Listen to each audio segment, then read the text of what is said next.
एक आदमी रात के 12 बजे के करीब एक वीरान बाजार में से गुजर रहा था कि अचानक उसने एक मकान में से बातों की आवाज आती सुनी। कोई शख्स कह रहा था कि नहीं नहीं, पहले बाजू काटो, गला बाद में काट लेंगे।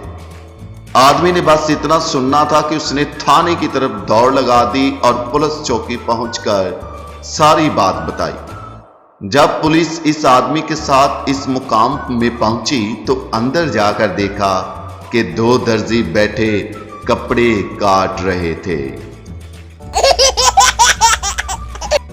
एक आदमी जो कि सरकारी मुलाजिम था, उसका तबादला मरी में हो गया और उसका मोबाइल खराब था। रास्ते में उसने नया मोबाइल लिया। जैसे ही वो मरी पहुंचा तो उसने अपनी बीवी को एसएमएस किया।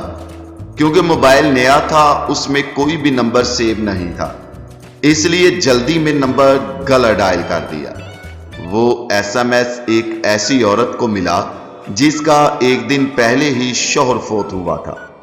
एसएमएस पढ़ते ही औरत बेहोश हो गई, क्योंकि उसमें यूं लिखा था, मैं खैरियत से पहुंच गया हूं। ये जगह इतनी साफ सुथरी है कि मैंने जो सफेद लिबास पहना था वो बिल्कुल वैसे का वैसा ही है, क्योंकि यहां पर बिल्कुल भी मट्टी नहीं है। नेटवर्क भी मौजूद है। जगह थोड़ी जरूर तंग है मगर बहुत खूबसूरत और शानदार है। ठंडी हवाएं जन्नत का बहुत मजा देती हैं। बस थोड़े दिनों तक तुमको भी यहां बुला लूंगा।